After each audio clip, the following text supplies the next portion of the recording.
My name is Antonio Bianchi, and today I will present our research on fuzzing the USB power delivery protocol. So unfortunately, the main author, Kyungtae, could not be here, so I will present instead.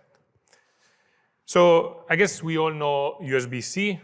It's the new standard of USB cables. You can flip it, no more flipping cables around, trying to insert the cable correctly.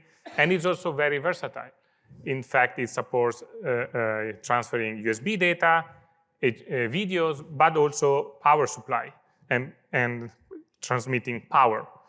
And this talk will be about specifically the USB power delivery protocol, that it's available over a USB-C connection, and it allows you to transfer data from a charger to a device, transfer power from a charger to a device up to 240 watt.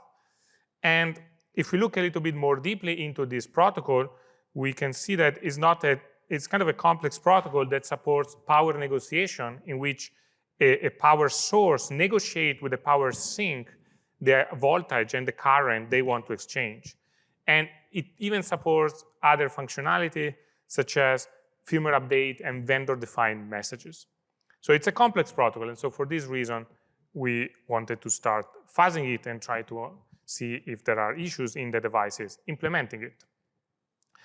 And obviously, a lot of research has been done on fuzzing different parts of the USB protocol, but all these different components of the USB protocols that have been fuzzed before are implemented by the kernel, by the kernel of the device, and for instance, the drivers, the USB drivers, and so on. But instead, the power delivery part of the USB specification is implemented by the firmware. So of course, we cannot use fuzzers focusing on kernel fuzzing.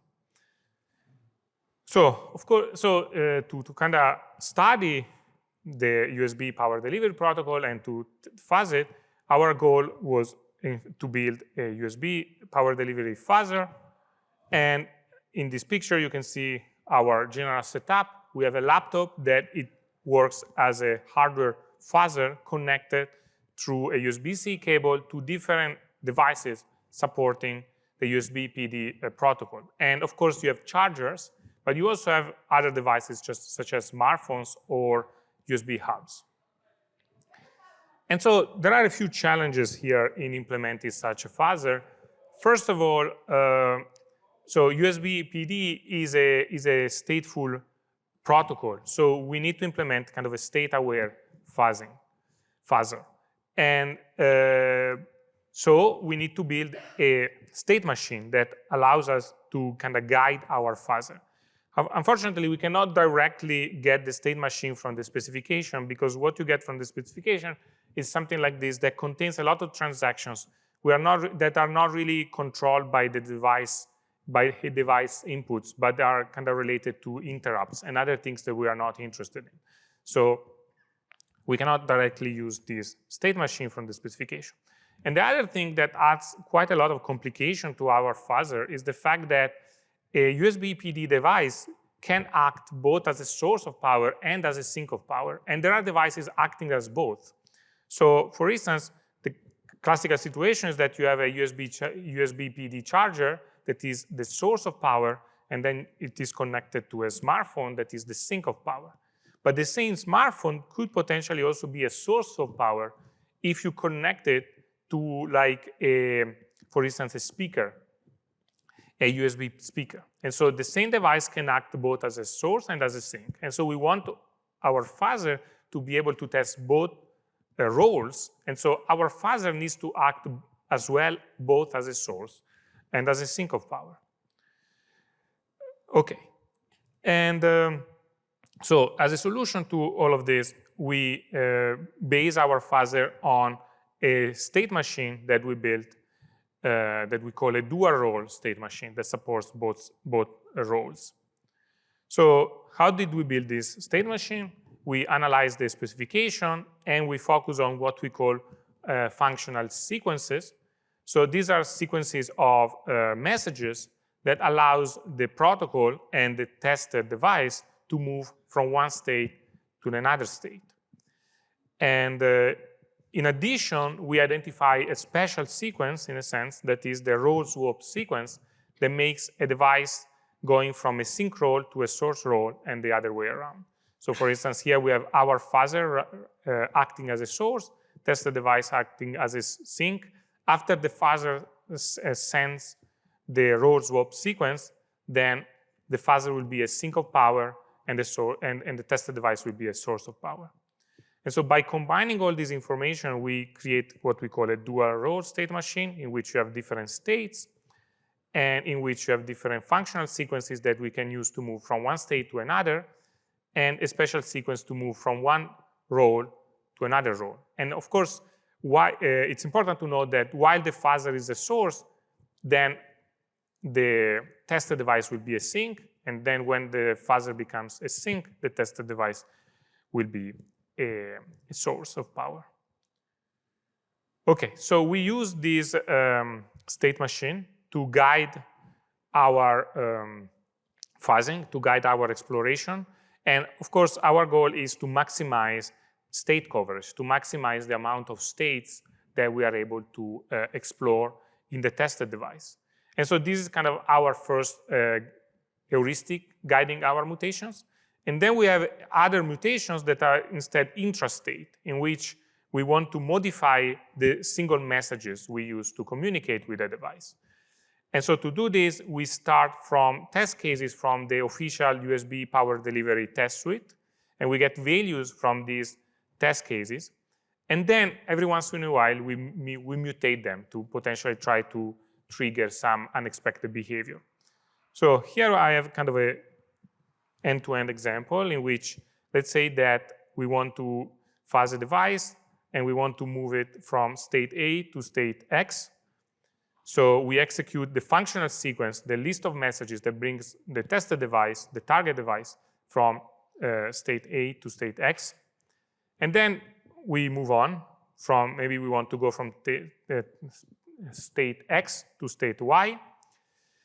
And potentially we can also do mutations. We could mutate, for instance, message G by changing a few bytes in the message payload. And after we send the mutated message, of course, we don't really know if the tested device will go into the state we expect or maybe in some other state. So we check the response. And if the response is not what we expect, we assume that the device didn't change to the state we were expecting it to change. Okay. So how did we implement all of this? So the issue is that we had to use a USB device supporting the power delivery protocol that we could, of course, modify the implementation of the protocol. So likely Chromebooks, they have open source code, the code implementing the embedded controller controlling the USBPD port is open source. So we can modify it and we can use it to implement our fuzzer on top of the standard software controlling the USB-C port. And so we use a Chromebook as our hardware fuzzer. And then we use it, we connected it to 24 different USBPD devices from 19 different vendors, ranging from smartphones to chargers, of course, to hubs. So a lot of many different devices that support the USBPD protocol.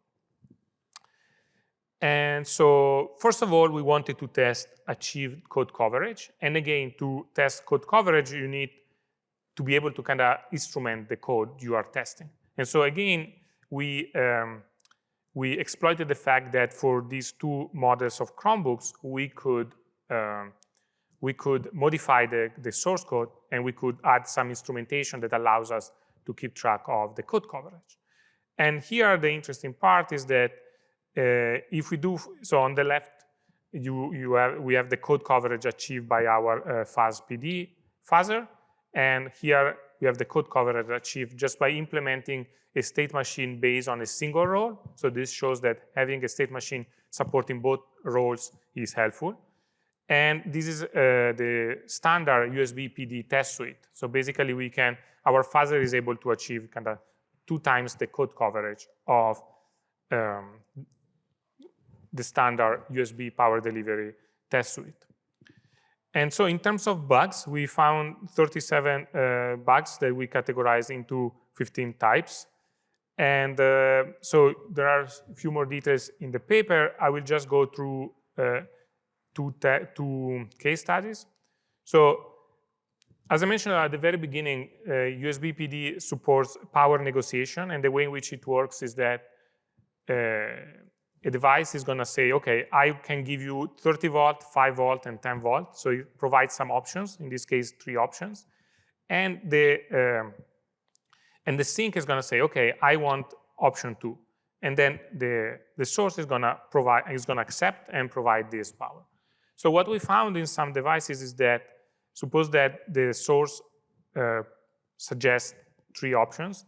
If the sink answers, and the sink that in this case is our fuzzer, answers option 5, this option gets accepted, but then in this array of 3 elements, the source will try to access the 5th element, and so it will try to access some invalid memory. And so, of course, this is not the correct behavior. The correct behavior would be to reject the request that our fuzzer is doing. And another aspect is that we found a few devices that implements vendor-defined messages. This is something supported by the specification, but the specification, these are vendor-defined messages, so the specification doesn't really say what you should do with these messages. And from Chromebooks, we have the source code, so we know that they are implemented they are there for debugging purposes. We found them through our fuzzer, also in other devices, but we don't really know exactly what they're doing because more reverse engineering is needed, but we cannot really get the firmware out of these devices. So as a future work, we will definitely try to look into these vendor-defined messages and their potential security consequences, because potentially these messages can allow doing things like firmware updates. OK, so in conclusion, we developed a fuzzer, dedicated fuzzer for the USB power delivery protocol. It found few bugs in the existing devices, and it gets higher coverage than just running the standard USB power delivery test suite. OK, so if you have any question, I'm happy to answer. Thank you.